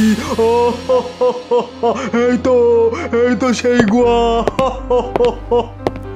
কি এতদিন ধরে এখানে রয়েছি, এই গুহা দেখা তো দূর, এর সম্পর্কে শুনিনি কখনো। কিন্তু এটা কি করে সম্ভব? বলেছিলাম না সব সম্ভব। এইবার গুহার মাঝখান অবধি যেতে হবে আমাদের।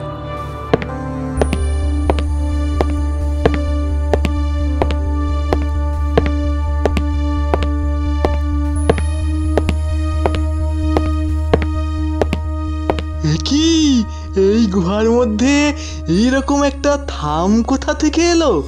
এ তো প্রাকৃতিকভাবে সৃষ্ট নয়। হ্যাঁ, দেখে তো মনে হয় যে এটা প্রাচীনকালে কেউ তৈরি করেছিল, কিন্তু এরকম কিছুর কথা তো মানচিত্রে উল্লেখ নেই। এই রকমটা তো হবার কথা ছিল না। তবে কি এই গুহা সেই গুহা নয়? হে ভগবান, আমার সেই বিফলতা, আমার এত দূর এসে।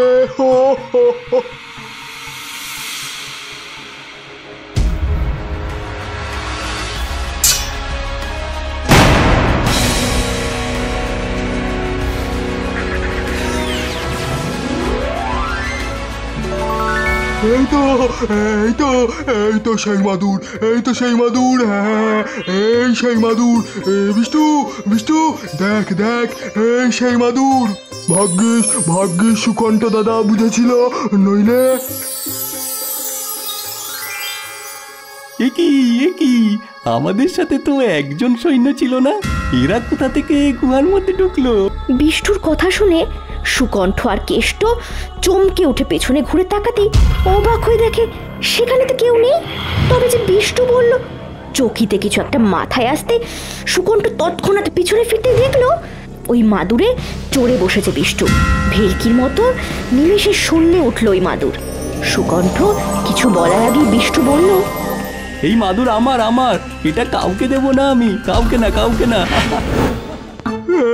কি বিষ্টু বিষ্টু এটা কি করলো? ওকে এত দিন ধরে চিনি, ও যে এত বড় বেঈমান আগে কখনো বুঝতে পারিনি।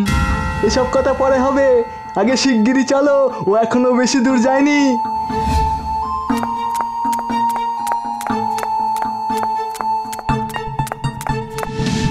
বিষ্টু বিষ্টু দাঁড়াও দাঁড়াও বলছি, দাঁড়াও।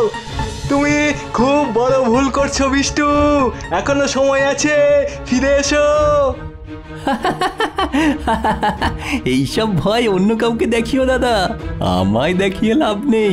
কি ভেবেছিলে, হ্যাঁ কি ভেবেছিলে সামান্য কিছু সম্পদের বদলে আমার মাদুরটা হাতিয়ে নেবে? হ্যাঁ বিষ্টু বিষ্টু তুই আমার এত দিনের সাথী, এত দিনের বন্ধু তুই আমার, তুই তুই আমাকেও ঠকালি, আমাকেও সঙ্গে নিলি না।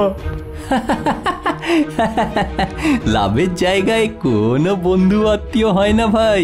এই মাদুর আমার, শুধুমাত্র আমার, এর ভাগ কাউকে দেব না, হ্যাঁ কাউকে না।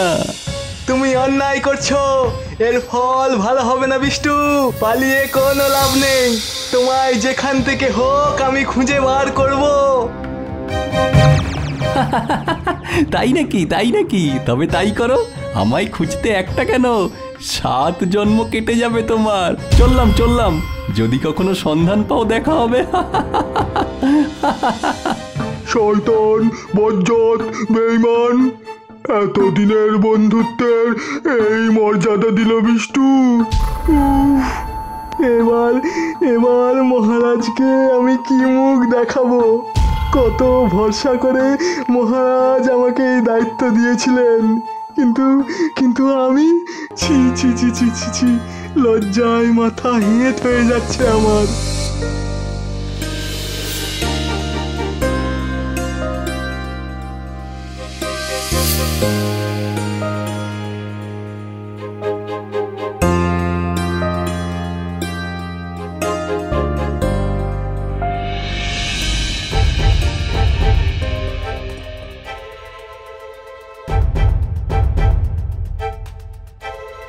মহারাজ,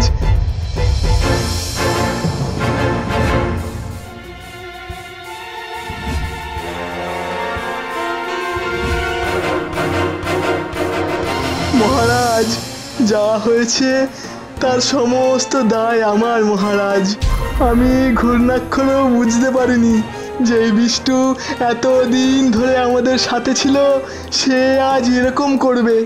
না সুকণ্ঠ, এটা তোমার দোষ নয়। কেষ্ট এতদিন ধরে বিষ্টুর সাথে থেকেছে, যখন সেও কেষ্টর সাথে বেইমানি করতে পারে তখন। না মহারাজ না, এই দায় থেকে আমি এড়িয়ে যেতে পারি না মহারাজ। আমার বোঝা উচিত ছিল বিষ্টুর মতলব। দোষ আমারও আছে সুকণ্ঠ। কখনো কখনো আমারও ওর ব্যবহারে কিছু খটকা লেগেছিল, কিন্তু আমি গ্রাহ্য করিনি। কিন্তু এখন প্রশ্ন, বিষ্টু এরকম কেন করলো? মহারাজ মহারাজ আমি জানি বিষ্টু অত্যন্ত লোভী এক মানুষ, সবচেয়ে ক্ষমতাশালী আর বিত্তবান মানুষ হওয়ার স্বপ্ন ওর, আর তার জন্য ও যা খুশি তাই করতে পারে। তার মানে তুমি বলছো ওই মাদুর নিয়ে ও লুটপাট করবে? হ্যাঁ হ্যাঁ মহারাজ, হ্যাঁ, বিভিন্ন রাজ্যের কোষাগারের নকশা আছে ওর কাছে। ও আর এই রাজ্যেও এতদিন থেকে এই রাজ্যের কোষাগার, রাজপ্রাসাদের গোপন স্থান সব কিছু জেনে গেছে। কি বলছো কি কেষ্ট? এ তো ভীষণ চিন্তার বিষয়। ওই মাদুর নিয়ে ও এইসব অসৎ কাজ করবে? ছি ছি। মহারাজ, আমি আপনাকে কথা দিচ্ছি, এই রাজ্যের শত্রুকে আমি আপনার চরণে এনে ফেলবো। না হলে আমি এই মুখ আর আপনাকে দেখাবো না মহারাজ। সেদিনের পরে কেটে গেছে বেশ কয়েকদিন। রাজ্যের অভ্যন্তরে তখন আবহাওয়া বেশ চাপা। মহারাজ বিজু সহ সকলেই বেশ উদ্বিগ্ন। সারা রাজ্যে নিরাপত্তা আরও বাড়িয়ে দেওয়া হয়েছে। সুকণ্ঠের কিন্তু রাতের ঘুম নেই। বিষ্ণুর খোঁজে সে সবসময় তৎপর। সেই সময়ে অন্য এক রাজ্য কুমারপুরে এক ঘটনা ঘটল।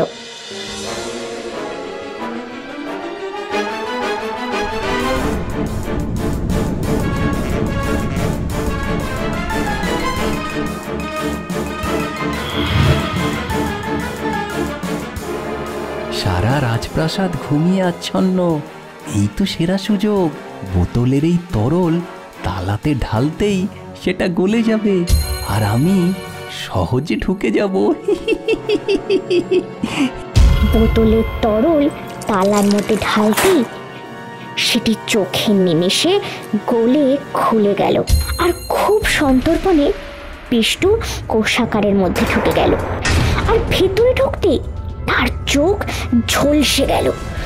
সোনা, হিরে, জহরত, মণি, মানিক কি নেই সেখানে। বিষ্ণুর চোখ লোভে জ্বলতে থাকলো। আমার এইসব শুধু আমার। এই জন্যেই তো এতদিন অপেক্ষা করেছি। এই মাদুর আমার সব স্বপ্ন পূরণ করবে। হ্যাঁ হ্যাঁ।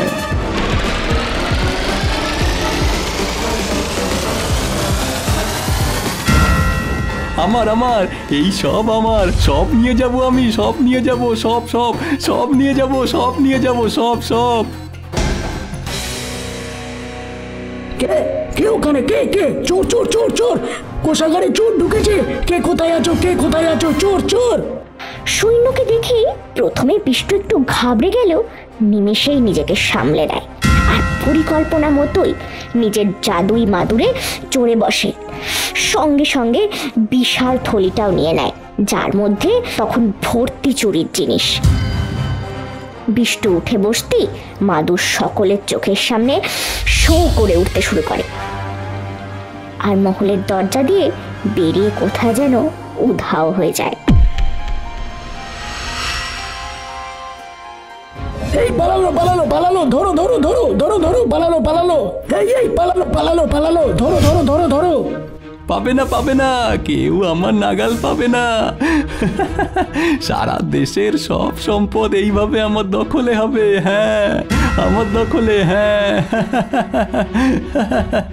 কিছুদিনের মধ্যেই বিষ্ণুর কুকীর্তির খবর সারা দেশে রটে গেল।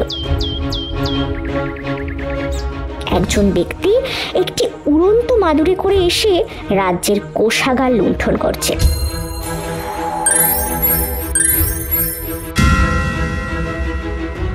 কিন্তু কেউ তার নাগাল পাচ্ছেন না। খবর এসে পৌঁছলো শরৎপুরে।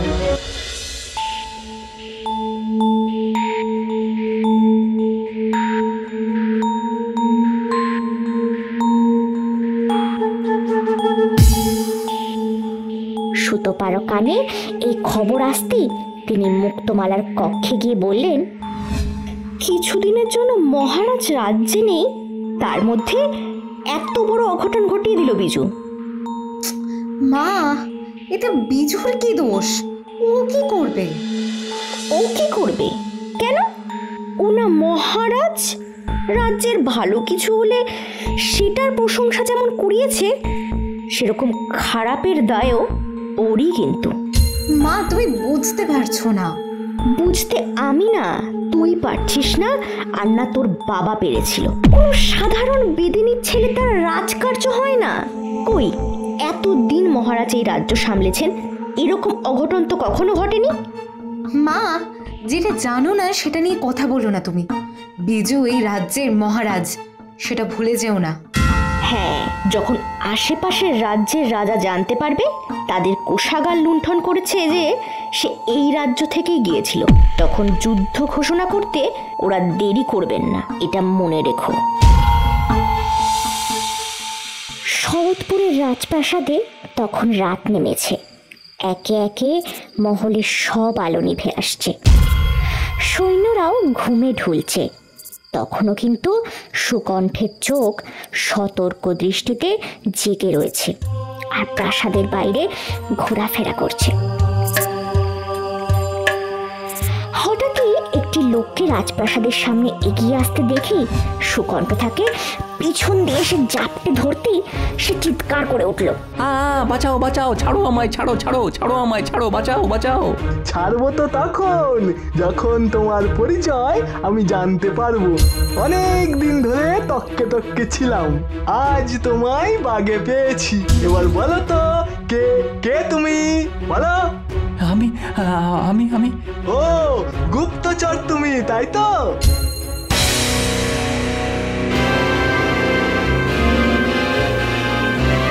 অনেক দিন ধরে তোমাকে আমি এই রাজ্যের জঙ্গলে, পথে, হাটে, রাজপ্রাসাদের বাইরে দেখেছি। জানতাম যে আজকে তোমাকে ঠিক বাগে পাবো। আমি গুপ্তচর নই, ভুল বুঝছেন আপনি। আমায় ছেড়ে দিন। দেখো, ছাড়ার তো কোনো প্রশ্নই নেই। তোমার বিচার এবার রাজসভায় হবে। আর মনে রেখো, এই রাজ্যের একটাই দণ্ড, সেটা হলো মৃত্যুদণ্ড। চলো। সুকণ্ঠ তার অপরাধীকে নিয়ে রাজপ্রাসাদে যাওয়ার আগেই দেখে মহারাজ বিজু রাজপথে দাঁড়িয়ে। তার মুখ দেখিয়ে বোঝা যায় তিনি সবটা শুনেছেন। তিনি গম্ভীর হয়ে বললেন, আমি আগে থেকেই সব শুনেছি, আর শেষবার তোমায় জিজ্ঞেস করছি, তুমি কে আর কি তোমার পরিচয়? মহারাজ, আপনাকেই অধমের সহস্র প্রণাম। মহারাজ, আমি অনন্ত। এই মহাশয়ের আমায় বুঝতে ভুল হয়েছে। ও তাই নাকি? তা ঠিকটা কি সেটা তুমিই বলে দাও। দেখো অনন্ত, এই মাঝরাতে গুরুতর কিছু হয়েছে বুঝেই আমি এখানে এসেছি।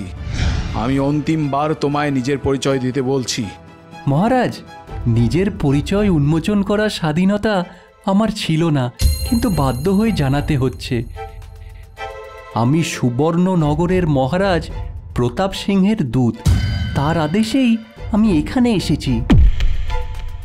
তুমি সুবর্ণনগরের দূত? তাহলে এভাবে গা ঢাকা দিয়ে সারা রাজ্যের মধ্যে ঘুরে বেড়াচ্ছিলে কেন? না, এভাবে নয়। সুকণ্ঠ, এখনই রাজসভায় নিয়ে এসো একে। যথা আজ্ঞা মহারাজ।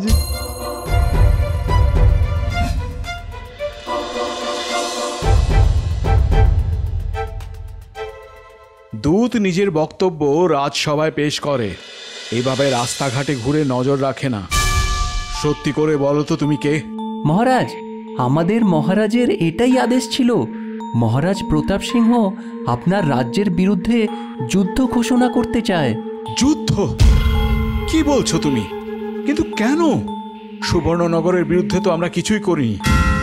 মহারাজ প্রতাপ সিংহ আমায় আদেশ দিয়েছিলেন আমি যেন আপনাদের রাজ্য ঘুরে পর্যবেক্ষণ করে তাকে পুঙ্খানুপুঙ্খ বিবরণ দিই। কিন্তু কিন্তু কি কি? আপনাদের রাজ্যে এসে যেটুকু দেখেছি আর বুঝেছি, মহারাজ প্রতাপ সিংহ এই যুদ্ধ ঘোষণা করলে সবচেয়ে বড় ভুল করবেন, আর আমি তাকে সেটা বলেই সচেতন করতাম। উত্তম, অতি উত্তম। বলে দিও তোমাদের মহারাজকে, শরৎপুরের মুখোমুখি হলে তার রাজ্য ধ্বংসস্তূপে পরিণত হবে। মহারাজ, আমি জানি, তাই আপনার কাছে একটা নিবেদন করতে চাই। আমি চাই আমি এই রাজ্যের সব স্থানে স্বতন্ত্রভাবে পর্যবেক্ষণ করে মহারাজকে তার ভুল সিদ্ধান্ত সম্পর্কে জানাই। তা বেশ তো। দেখো, আমিও যুদ্ধ চাই না, চাই না প্রাণহানি। আর তাই আমি সকলের সামনে বলছি, আমার অনুমতি রইল অনন্ত রাজ্যের যেখানে খুশি যেতে পারে। এরপর থেকেই বিষ্টু ওরফে অনন্ত নিজের ছদ্মবেশেই রাজ্যের মধ্যে যেখানে সেখানে বিনা বাধায় ঘুরে বেড়াতে লাগলো।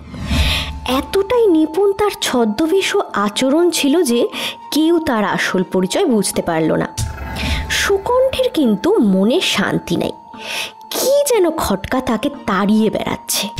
একদিন সে কেষ্টকে বলল, দেখো আজ বহু দিন হয়ে গেল, কিন্তু বিষ্টুর তো কোনো হদিশ পাওয়া গেল না। দাদা, বিষ্টু অতি ধূর্ত আর শয়তান স্বভাবের। ওর কুটিল বুদ্ধির দৌড় আপনার জানা নেই।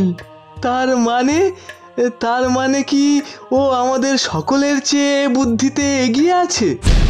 আজকে বেশ কিছুদিন হলো আশেপাশের রাজ্য থেকেও কোনো চুরি বা লুণ্ঠনের খবরও আসছে না।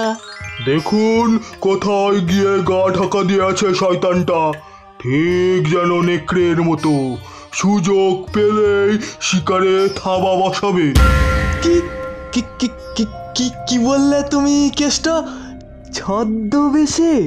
হ্যাঁ দাদা, হ্যাঁ, ওই শয়তানটা ছদ্মবেশ ধারণে খুব পটু। এমন রূপ ধারণ করবে যে ওর বাবা মাও চিনতে পারবে না।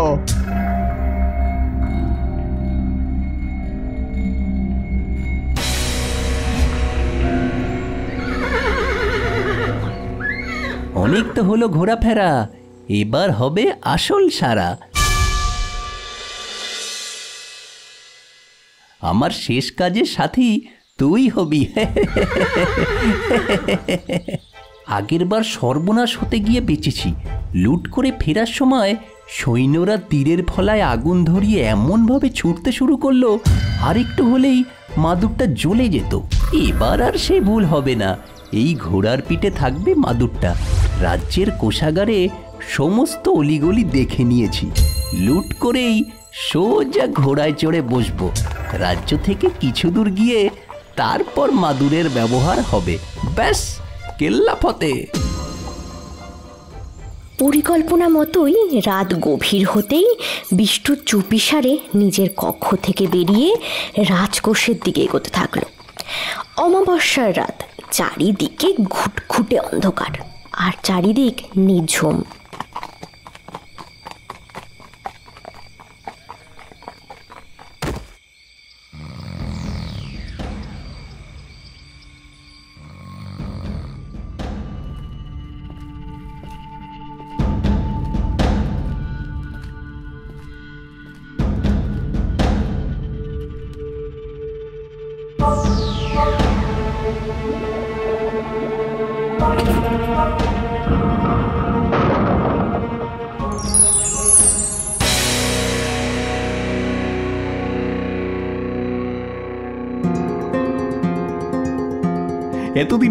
এতদিনে আমার স্বপ্ন পূরণ হতে চলেছে।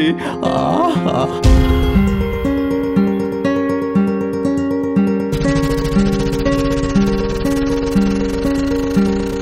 এই সোনার গন্ধ, উফ, সত্যি সত্যি এই রাজ্য কুবেরের খাজনা। এইসব আমার, এইসব নিয়ে আমি বহু দূর পালিয়ে যাব। হ্যাঁ হ্যাঁ, পালিয়ে যাব। কেউ আমার সন্ধান পাবে না। তা পালিয়ে কোথায় যাবে বিষ্টু?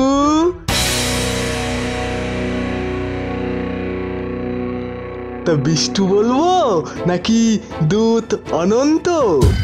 সুকণ্ঠের কথায় থমকে যায় বিষ্টু। এ তো তার কল্পনায় ছিল না, কিন্তু নিমেষেই নিজেকে সামলে নেয়। সুকণ্ঠের কিছু বুঝে ওঠার আগেই তাকে ধাক্কা দিয়ে ফেলে সোনা মণি মানিক ভর্তি থলেগুলো তুলে নিয়ে ছুটে ঘর থেকে বেরিয়ে সোজা ঘোড়ায় গিয়ে ওঠে।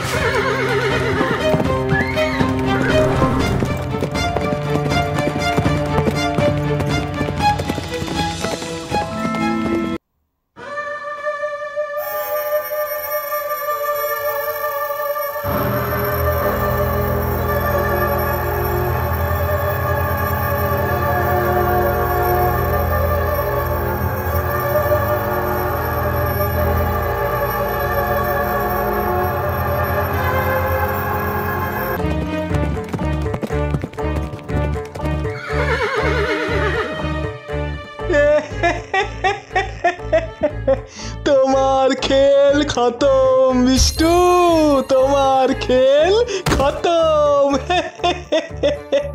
কি বলেছিলে যে তোমায় আমি কোনোদিনও খুঁজে পাবো না, না? এবার তুমি বুঝবে বিশ্বাসঘাতকতার শাস্তি কি হয়। কোনোদিনও না, কোনোদিনও না, আমায় ধরতে তোমরা কোনোদিনও পারবে না। আমি অত কাঁচা কাজ করি না, এই দেখো।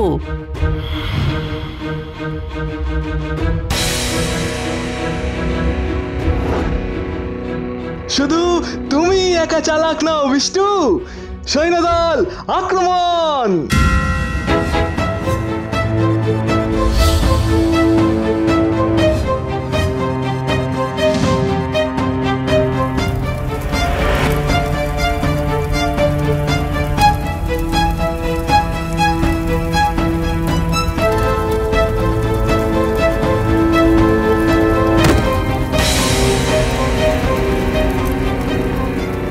মাদুর, মাদুর, আমার জাদুই মাদুর। উন্মাদ, উন্মাদ, পাগল, কি করলে এটা? আমার সারা জীবনের সাধনা। না না না না, কি করলে এটা, কি করলে? আমার মাদুর, আমার মাদুর, আমার মাদুর। যেই জিনিস দিয়ে শুধুমাত্র মানুষের অকল্যাণ হয় সেটা আশীর্বাদ নয় বিষ্টু, সেটা আশীর্বাদ নয়, সেটা অভিশাপ, অভিশাপ মাত্র। আর ওই জিনিসের না থাকাই ভালো। মাদুর, আমার জাদুই মাদুর। উন্মাদ, উন্মাদ, পাগল, কি করলে এটা? আমার সারা জীবনের সাধনা। না না না না, কি করলে এটা? আমার মাদুর, আমার মাদুর। সুকণ্ঠ, তুমি পেরেছো। কেউ যেটা পারেনি তুমি পেরেছো। ধন্য তুমি, ধন্য তোমার বুদ্ধি। কিন্তু কি করে তুমি বুঝলে যে অনন্তই বিষ্টু? মহারাজ, অনন্তর ওপর সন্দেহ আমার প্রথম দিন থেকেই ছিল, কিন্তু কোনো প্রমাণ ছিল না। তা হঠাৎ সেদিন কেষ্টর মুখ থেকে বিষ্টুর ছদ্মবেশ ধারণের পারদর্শিতার কথা শুনেই আমি ঠিক বুঝে গিয়েছিলাম। কি বলে যে তোমায় অভিবাদন জানাবো সুকণ্ঠ আমি জানি না। তুমি এই রাজ্যের সম্পদ।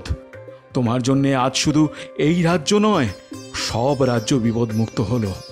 আজ থেকে আমি তোমায় আমার প্রধান উপদেষ্টা নিযুক্ত করলাম।